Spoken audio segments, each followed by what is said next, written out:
बाजार आज और कल में आप सभी का स्वागत है। मैं हूं स्वाति रायना। इस शो में हम आपको बताएंगे बाजार में आज का पूरा एक्शन, साथ ही कल के लिए क्या रहे आपकी स्ट्रैटेजी। शो में हमेशा की तरह हमारे साथ शामिल हो चुके हैं जी बिजनेस के मैनेजिंग एडिटर अनिल सिंह भी। अनिल जी का स्वागत करते हैं। और साथ ही हमारे साथ आज है प्रॉफिट मार्ट सिक्योरिटीज के अविनाश गोरक्षकर। अविनाश जी, बहुत स्वागत है आपका। और पूरी रिसर्च टीम है हमारे साथ अपने अपने सेक्टर की रिसर्च और खबर लेकर। आशीष चतुर्वेदी से हम जानेंगे आज बाजार में क्या एक्शन देखने को मिला। साथ ही आशीष ये भी हमें बताएंगे टाटा स्टील के 14 साल की ऊंचाई पर पहुंचने के कारण क्या है। सृष्टि शर्मा से जानेंगे कोरोना काल में डायग्नोस्टिक कंपनियों के नतीजे कैसे रह सकते हैं। वरुण दुबे हमें बताएंगे कोरोना के बढ़ते मामलों के कारण बढ़ी सख्ती के बाद पैकेज फूड की मांग में कैसा उछाल देखने को मिल रहा है। और मानसी दवे हमें बताएंगे महिंद्रा एंड महिंद्रा और एमएसटीसी ने गाड़ियों के स्क्रैपेज के लिए क्या करार किया है। लेकिन सबसे पहले बाजार के आज के कारोबार पर डाल लेते हैं एक नजर। हमने देखा आज वीकली एक्सपायरी के दिन एक सीमित दायरे में बाजार में उतार चढ़ाव देखने को मिला। बाजार बढ़त पर बंद हुए। सेंसेक्स 84 अंक की बढ़त के साथ 49,746 के स्तर पर बंद हुआ। वहीं निफ्टी 55 अंक की मजबूती के साथ 14,874 के लेवल पर बंद हुआ। निफ्टी बैंक पर ज्यादा दबाव देखने को मिला और ये 208 अंक कर 32,800 के नीचे बंद हुआ। एफआईआईज और डीआईएस की तरफ से क्या संकेत आज मिले हमें, आंकड़ों के जरिए समझते हैं। एफआईआईज यानी विदेशी संस्थागत निवेशकों ने कैश मार्केट में 111 करोड़ रुपए की खरीदारी की। वहीं डीआईआईज यानी घरेलू संस्थागत निवेशकों ने 553 करोड़ रुपए की खरीदारी की है।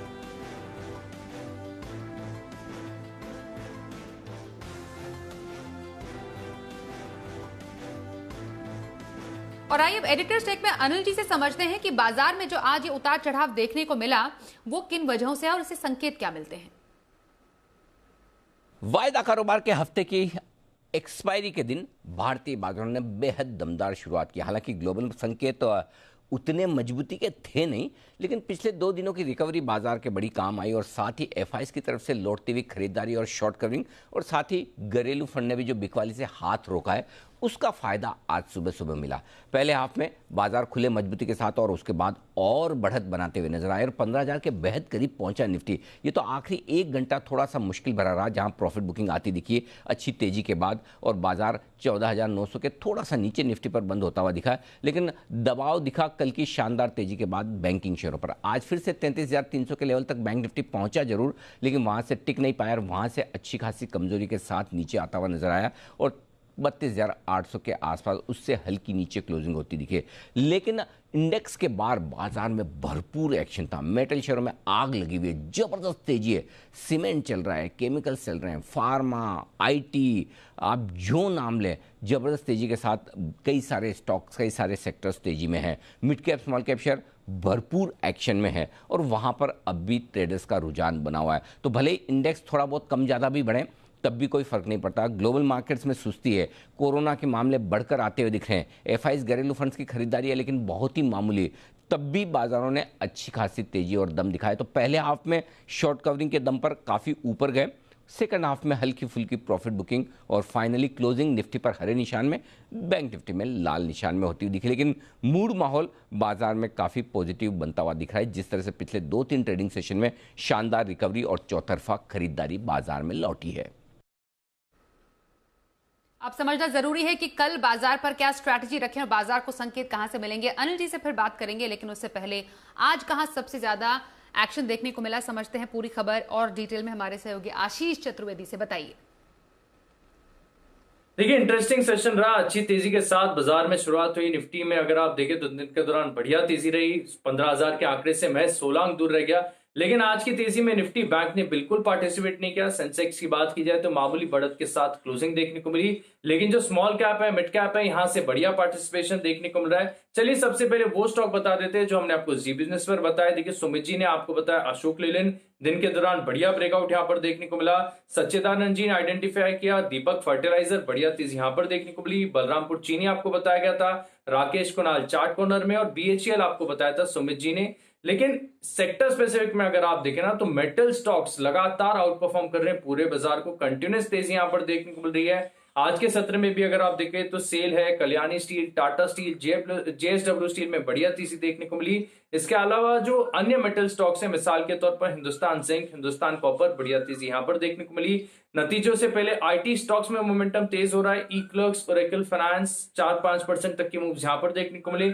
सोनाटा सॉफ्टवेयर में भी बढ़िया तेजी देखने को मिली। लेकिन जैसा कि मैंने आपको शुरुआत में बताया कि बैंकिंग स्टॉक्स बिल्कुल भी बाजार की तेजी में पार्टिसिपेट नहीं कर रहे हैं। और आज के सत्र में भी अगर आप देखें तो Canara bank, RBL bank, IndusInd bank, दिग्गज एचडीएफसी बैंक गिरावट यहां पर देखने को मिली। एनबीएफसी स्टॉक्स में भी अगर आप देखें तो इंडिया बुल्स हाउसिंग फाइनेंस अब तक बाजार की तेजी में बिल्कुल पार्टिसिपेट नहीं किया है। आज बजाज फाइनेंस में हल्की प्रॉफिट बुकिंग देखने को मिली। और सरकारी स्टॉक्स में देखिए चुनिंदा आरईसी, ऑयल इंडिया, पीएफसी और ओएनजीसी हल्की गिरावट के साथ बंद हुए।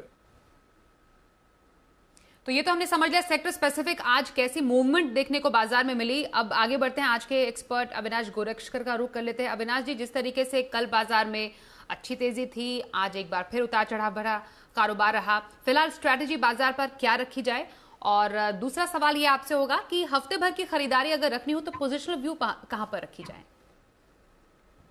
स्वाति, मुझे लग रहा है कि मार्केट्स में मुझे लग रहा है कि मीडियम टर्म में अच्छी तेजी रहेगी, क्योंकि आज भी बाजार में हमने देखा कि एफआईएस के पॉइंट ऑफ व्यू से लिक्विडिटी पॉजिटिव हो चुकी है। प्लस थोड़ा बहुत मार्केट का ये भी अनुमान है कि वैक्सीनेशन का जो रन रेट है वो आगे चल के अच्छा होगा। अगर मैं समझता हूँ इंडेक्स को देखें तो यहाँ पे अभी काफ़ी कंपनीज के नतीजे आने वाले हैं। Q4 रिजल्ट सीजन शुरू होने वाला है, तो अगर किसी को 8-10 दिन का नजरिया लेना है तो मुझे लग रहा है इन्फोसिस जो 14 तारीख को रिजल्ट डिक्लेयर करने वाला है वो एक अच्छा शॉर्ट टर्म पोजिशनल विकल्प बन सकता है। करीबन अभी 1440 का रेट है, हमको लग रहा है कि करंट लेवल्स पे खरीदना चाहिए। करीबन 1550 का हमारा एक नियर टर्म का टारगेट है, 1385 का स्टॉप लॉस है। कंपनी वो ऑब्वियसली जो गाइडेंस देगी और जो मार्जिन रिपोर्ट करेगी उसके ऊपर नियर टर्म में मूवमेंट होगी, लेकिन हमको लग रहा है नतीजे उम्मीद से काफी अच्छे आने की उम्मीद है। तो पोजिशनल पे एक शॉर्ट टर्म व्यू से as well as long term view से इसको खरीदना चाहिए। एक 8 से 10 दिन का नजरिया लेते हैं तो करीबन 1550 का टारगेट बनता है, तो ये एक 8 से 10 दिन का विकल्प अच्छा रहेगा। हफ्ते भर का नजरिया पोजिशनल व्यू इन्फोसिस में रखने की सलाह अविनाश गोरक्षकर की। अविनाश जी से बातचीत जारी रहेगी, लेकिन इस बीच खास फोकस रखना चाहेंगे अब मेटल स्पेस में हमने खास तौर पर देखा कि बहुत ज्यादा चमक बरकरार है। और टाटा स्टील की अगर खास तौर पर बात की जाए तो 14 साल की ऊंचाई पर टाटा स्टील का शेयर पहुंचा, और क्या कारण है और टाटा स्टील के शेयर में निवेशक क्या करे, समझते हैं हमारे सहयोगी आशीष चतुर्वेदी से। देखिए, शानदार तेजी स्टॉक में देखने को मिल रही है। फिलहाल 14 साल की ऊंचाई पर ये स्टॉक पहुंच चुका है। एक तरफा तेजी स्टॉक में देखने को मिल रही है। आज खबर आते हुए देखिए कि कंपनी ने स्टील की जो कीमतें हैं इसमें 5000 रुपए प्रति टन का इजाफा किया। मैं आपको बता दूं कि लगातार 8वें महीने कंपनी ने जो है स्टील की कीमतों में इजाफा किया है। एक तरफा तेजी देखी जा रही है। अब जो भारत में स्टील की कीमतें हैं ऑल टाइम हाई पर पहुंच चुकी हैं। साल भर में अगर आप देखें तो 50% की अपसाइड है, उसको फेवर कर रहे हैं बहुत सारे फैक्टर्स है। मिसाल के तौर पर अगर आप देखें तो चाइना में जो प्रोडक्शन कट हुआ है क्योंकि वहां पर पोल्यूशन की दिक्कत है, कंपनीज को एमिशन 30 से लेकर 50% तक घटाना है। घरेलू मांग की बात करें तो बेहद स्ट्रांग है। कंस्ट्रक्शन एक्टिविटी देश में दोबारा शुरू हो गई है। कंज्यूमर ड्यूरेबल्स हैं, ऑटोमोबाइल्स हैं, यहां से काफी बढ़िया मांग देखने को मिल रही है। और देखिए आंकड़ों में भी नजर आएगा, हाल ही में जो कंपनी ने चौथी तिमाही के अपने उत्पादन आंकड़े जारी किए, बिक्री आंकड़े जारी किए, बहुत ही शानदार देखने को मिले हैं। और देखिए पिछले साल के मुकाबले जो बिक्री है इसमें 12% की ग्रोथ देखने को मिली है। तिमाही दर तिमाही भी अगर देखें तो लगभग 6% तक की ग्रोथ देखने को मिली। ना कि सिर्फ टाटा स्टील के जो दोनों सब्सिडरीज हैं, Tata steel BSL, Tata steel long products, यहां पर भी अगर आप देखें तो प्रदर्शन काफी बढ़िया देखने को मिला है। और अब ऐसा माना जा रहा है क्योंकि लगातार कीमतों में तेजी है, बिक्री बढ़िया देखने को मिल रही है, तो हो सकता है जो ब्रोकरेज हाउस है वो भी एक बड़े अपग्रेड्स लाते हुए नजर आए। काफी जो ब्रोकरेज हाउस है अपने टारगेट्स रिवाइज करेंगे आगे जाकर। लेकिन फिलहाल भी अगर आप देखेंगे तो जनरल कंसेंसस है इस पे खरीदारी की राय दे रहा है। ज्यादातर जो बाजार के जानकार हैं, हमने एक पोल भी चेक करके देखा, यहाँ पर करीब 83% बाजार के जानकार मानते हैं कि स्टॉक में खरीदारी करनी चाहिए। 7% मानते कि स्टॉक अगर आपके पास है तो बने रहें, और केवल सिर्फ 10% ऐसे जो मानते कि स्टॉक में ज्यादा तेजी देखने को मिली है, यहां पर आपको प्रॉफिट बुकिंग करनी चाहिए, यहां पर आपको स्टॉक में एग्जिट करना चाहिए। और देखिए ब्रोकरेज हाउस भी जो है अभी तक भी अगर आप देखें तो मौजूदा भाव से ऊपर के ही लक्ष्य दे रहे हैं। 1000 रुपए का लक्ष्य दिया मॉर्गन स्टैनली ने, जेफरीज 1125 का लक्ष्य दे रहे हैं, और जेपी मॉर्गन ने 1100 का लक्ष्य दिया है। और हो सकता है कि ये जो टारगेट प्राइस है आगे जाकर रिवाइज हो। अविनाश जी, टाटा स्टील पर आपकी क्या राय है? मुझे लग रहा है स्वाति अभी भी इस लेवल से मुझे लग रहा है कि रिस्क रिवॉर्ड काफी अच्छा है, क्योंकि नॉट ओनली Q4 के नतीजे बट इवन जो पहले तिमाही जो आएगी FY22 की, वहां पे भी अच्छे खासे रन रेट की अपेक्षा है। काफी मैन्युफैक्चरर्स अप्रैल में और एक 8 से 10 हजार पर प्रति टन अपना प्राइस बढ़ाना चाहते हैं। और ऑब्वियसली जिस प्रकार की तेजी मेटल में ग्लोबल मार्केट्स में दिख रही है, मुझे लग रहा है कि कम से कम 950,000 रुपए का नियर टर्म का टारगेट टाटा स्टील के लिए पॉसिबल है। तो जिनके पास है वो होल्ड करे, और टाटा स्टील में जिनको फ्रेश खरीदारी करनी है, मेरे ख्याल से थोड़ा सा मार्केट को अगर स्टॉक थोड़ा डिप में मिलता है तो इसको अपने एक पोर्टफोलियो में जरूर एक्यूमुलेट करिए। तो डेफिनेटली जो ऑब्वियसली जो आउटलुक है वो पॉजिटिव ही है। जी, पॉजिटिव आउटलुक टाटा स्टील पर अविनाश जी का। आगे बढ़ते हैं, डायग्नोस्टिक कंपनियों के नतीजे कैसे रह सकते हैं खासतौर पर कोरोना काल के दूसरी लहर के दौरान। पूरी खबर अच्छे से समझते हैं हमारी सहयोगी सृष्टि शर्मा से। बताइए सृष्टि। कोरोना के बढ़ते मामलों के चलते एक सेक्टर है जिसको फायदा हो रहा है और वो है डायग्नोस्टिक सेक्टर्स। लगातार कोविड के केसेस भी बढ़ रहे हैं और साथ ही जितनी भी डायग्नोस्टिक कंपनीज है उनका कहना है कि जो नॉन कोविड टेस्टिंग है वहां पे भी जबरदस्त रिकवरी देखने को मिल रही है। तो ये दोनों ही फैक्टर्स के चलते जो डायग्नोस्टिक कंपनीज हैं एक बार फिर यानी चौथी तिमाही में रिकॉर्ड नतीजे पेश करती हुई हमें दिख सकती हैं। फिलहाल दो कंपनीज के बिजनेस अपडेट आए हैं, थायरोकेयर और मेट्रोपोलिस, और दोनों का ही कहना है कि इनकी आय में जबरदस्त बढ़त देखने को मिली है। पहले बात करते हैं थायरोकेयर की। तो थायरोकेयर का कहना है कि चौथी तिमाही में जो इनकी आय है वो 46% बढ़ती हुई नजर आएगी। हालांकि ये जो आंकड़ा है वो पिछले साल से कंपेरेबल नहीं है, क्योंकि पिछले साल जो इनकी आय थी उसमें कोविड का भी असर देखने को मिला था। पर तिमाही दर तिमाही भी अगर देखें तो ये जो आय में ग्रोथ है वो काफी शानदार है। थायरोकेयर का कहना है कि पिछले 20 दिन में जो कोविड टेस्टिंग है वहां पे जबरदस्त तेजी देखने को मिली है और साथ ही साथ जो नॉन कोविड टेस्टिंग है वहां पे भी काफी अच्छी रिकवरी देखने को मिल रही है और नॉर्मल लेवल्स के करीब वो भी जो बिजनेस सेगमेंट है जाकर पहुंचा है। इसके बाद थायरोकेयर का कहना है कि लगातार ये नए लैब्स भी खोल रहे हैं और एक बात इसमें नोटिस करने वाली है कि कलकत्ता में ये कोविड टेस्टिंग की लैब खोल रहे हैं और ये जो लैब है वो फाइनेंशियल ईयर 22 की दूसरी तिमाही में जाके तैयार होगा। मतलब आप ये समझ सकते हैं कि कितनी लंबी अवधि तक ये सोच रहे हैं कि कोविड टेस्टिंग आगे भी चालू रहेगी। पिछले तीन तिमाही के अगर हम आंकड़े देखें तो फाइनेंशियल ईयर 21 के दूसरी तिमाही में इनकी आय में करीब 32% की ग्रोथ थी, तीसरी तिमाही में 31% की, और अब देखें तो 46% की ये ग्रोथ रिकॉर्ड करेंगे। और अब इसी के सामने अगर हम मेट्रोपोलिस की बात करें तो वो भी इस बार शानदार नतीजे पेश करती हुई आएगी, वो भी रिकॉर्ड नतीजों के साथ। चौथी तिमाही में करीब 40% आय में हमें बढ़त देखने को मिल सकती है। कोविड टेस्टिंग की आय में जो है हिस्सेदारी तिमाही दर तिमाही घटी है, बट अभी भी जो है करीब 14% कोविड टेस्टिंग से इनकी आय में कुल हिस्सेदारी अभी भी भाग रखता है, क्योंकि कोविड की जो टेस्टिंग है उसकी कीमतों में लगातार गिरावट देखने को मिल रही है, उससे थोड़ा सा असर पड़ा है, पर वॉल्यूम्स में काफी अच्छी तेजी देखने को मिली है। इनका कहना है कि जो नॉन कोविड कामकाज है वहां पे काफी अच्छी बढ़त देखने को मिल रही है, जिसके चलते मार्च तिमाही में मतलब मार्च महीने में रिकॉर्ड आय उन्होंने रिकॉर्ड करी है। पिछली 3 तिमाहियों में देखें तो इस बार भी मेट्रोपोलिस काफी अच्छे नतीजे पेश करेगा। दूसरी तिमाही यानी फाइनेंशियल ईयर 21 की दूसरी तिमाही में 29% की इनकी आय में ग्रोथ थी, तीसरी तिमाही में 23% और इस बार 40% की हमें ग्रोथ देखने को मिल रही है। तो ये जो दोनों ही कंपनीज के बिजनेस अपडेट आए हैं वो काफी शानदार हैं और आगे चल के डॉक्टर लाल पे भी नजर रखनी होगी कि वो किस तरह के बिजनेस अपडेट्स देता है। अविनाश जी, डायग्नोस्टिक स्पेस में आपकी पसंद? स्वाति, मुझे लग रहा है कि मेट्रोपोलिस सबसे बढ़िया प्लेयर है। एक्चुअली इनका बिजनेस अपडेट जो आया था वो बहुत ही शानदार था और मुझे लग रहा है कि जिस प्रकार का इनका ज्यादातर एक्सपोजर B2C सेगमेंट में है, यहाँ पे मार्जिन में भी इजाफा अच्छा होगा। तो मुझे लग रहा है कि जिनको पैथोलॉजी स्पेस में शेयर खरीदना है, सबसे पहला नंबर मेट्रोपोलिस का रहेगा, उसके बाद थायरोकेयर रहेगा। ये दोनों कंपनीज में हमको लग रहा है कि आने वाले 1-2 क्वार्टर्स और कोविड रिलेटेड जो बिजनेस उनको मिला है उससे काफी इनको मदद मिलेगी। हालांकि प्राइसेस जो टेस्ट के वो कम हो चुके हैं, लेकिन जो वॉल्यूम अपॉर्चुनिटी वो बहुत बड़ी है और इसका फायदा दोनों कंपनीज को मिलेगा। तो कोई भी मेरे ख्याल से करेक्शन पे अगर मिलता है तो सही है, लेकिन लॉन्गर टर्म के लिए ये दोनों कंपनीज अपने पोर्टफोलियो में रखनी चाहिए। लॉन्गर टर्म के लिए मेट्रोपोलिस और थायरोकेयर में खरीदारी कर सकते हैं, अविनाश जी की सलाह है ये। आगे बढ़ते हैं और देखते हैं शो का खास सेगमेंट शर्मा जी का ऑप्शन।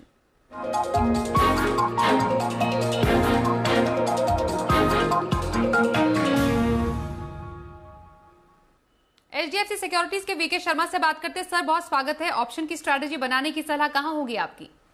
स्वाति जी नमस्ते। इस सेगमेंट के दर्शकों को मेरा विशेष नमस्ते। दो स्टॉक हैं, एक तो टीसीएस, दूसरा अल्ट्राटेक। दोनों ही निफ्टी के कॉन्स्टिट्यूएंट हैं और अपनी अपनी इंडस्ट्री के लीडर। तो टीसीएस में मेरी सलाह 3340 की अप्रैल महीने की कॉल आप खरीदें 98 रुपए पे, स्टॉप लॉस रखें 80 रुपए का, टारगेट आपका रहेगा 130 रुपए।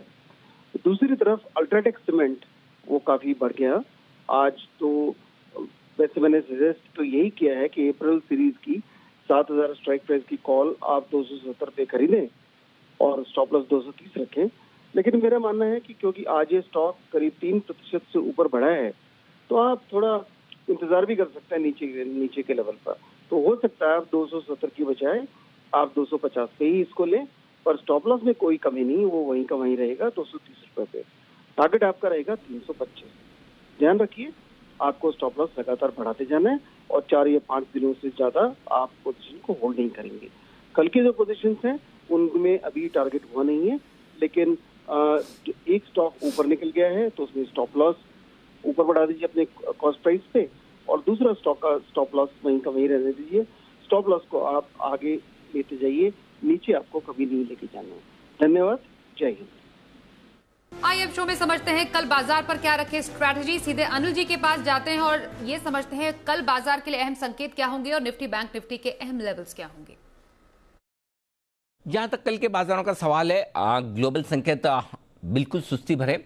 भारतीय बाजारों के बंद होने के वक्त डाउ फ्यूचर्स मुश्किल से 10, 15, 20 पॉइंट ऊपर ट्रेड कर रहे थे, तो कोई खास तेजी या मंदी का रुझान समझ में नहीं आया। वहां से देखते हैं क्या कुछ होता है और डाउ फ्यूचर्स कैसे रहते हैं कल सुबह। लेकिन उससे पहले जो सपोर्ट रेंज है बाजार के लिए वो धीमे धीमे ऊपर की तरफ शिफ्ट होती हुई दिख रही है और कल के लिए अब बाजार में 14,800, 14,850 मजबूत सपोर्ट के तौर पर काम करेगा और ऊपरी स्तर पर 14,975, 15,050 ये वो रेंज है जहां पर आपको प्रॉफिट बुकिंग आती हुई दिखेगी। बैंक निफ्टी का जहां तक सवाल है, उतनी बेहतर तो नहीं, हल्की खराबी कही जाएगी। क्लोजिंग 33,000 के ऊपर हो नहीं पाई, तो सपोर्ट अब आपके लिए बैंक निफ्टी पर नीचे की तरफ जो बनेगा वो 32,350 से 32,500 की रेंज का, ये 150 पॉइंट सपोर्ट के तौर पर। ऊपर 33,150, 33,300 ये बैंक निफ्टी के लिए रुकावट का लेवल है, इन पर आपको रखनी है नजर। इंडेक्स के बाहर फुल भरपूर बहुत ही शानदार मौके हैं कैश मार्केट के स्टॉक्स में। Mid cap small cap share कल भी भरपूर एक्शन में रहेंगे। 250 स्टॉक्स ऐसे हैं जिनके सर्किट लिमिट बदले गए हैं, वहां पर बड़ा एक्शन होता हुआ दिख रहा है। तो कुल मिलाकर आगे भी आपको बढ़िया तेजी के आसार मौके मिड कैप स्मॉल कैप शेयरों में मिलेंगे, उसे मिस मत कीजिएगा। बाजार पर कल के लिए स्ट्रैटेजी समझने के बाद आइए अब देखते हैं कल का ऑप्शन।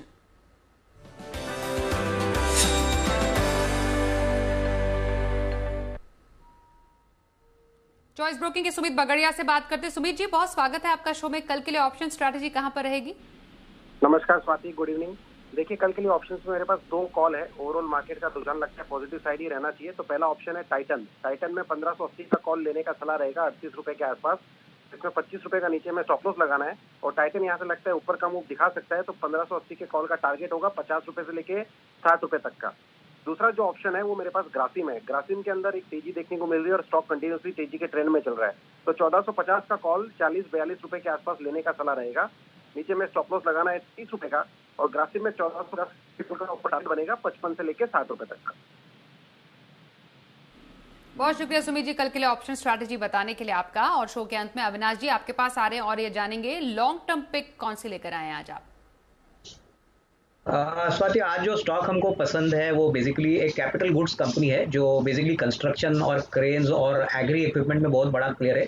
कंपनी का नाम है एक्शन कंस्ट्रक्शन इक्विपमेंट। इस कंपनी ने पहले 9 महीने में बहुत ही दमदार नंबर दिखा है। करीबन 57 करोड़ का प्रॉफिट, 770 करोड़ के रेवेन्यू पे रिकॉर्ड किया है। सबसे बड़ी बात, मैनेजमेंट ने बहुत ही स्ट्रॉन्ग कमेंट्री दी है कि आने वाले क्वार्टर और साल में कम से कम 40 से 50% का रेवेन्यू ग्रोथ ये रिकॉर्ड करेंगे। और जिस प्रकार की इकोनॉमिक एक्टिविटी हमको दिख रही है पोस्ट कोविड, हमको लग रहा है कि यहाँ पे आने वाला साल भी इनके लिए काफी अच्छा रहेगा। तो करीबन अभी जो स्टॉक 155-56 चल रहा है, अगर हम 6 से 12 महीने की अवधि ले तो कम से कम 220-225 का टारगेट पॉसिबल है। तो इसको जरूर एक्यूमुलेट करिए। हमको लग रहा है नंबर्स बेहतरीन रहेंगे और ये इन्वेस्टर्स को अच्छी कमाई करके देंगे।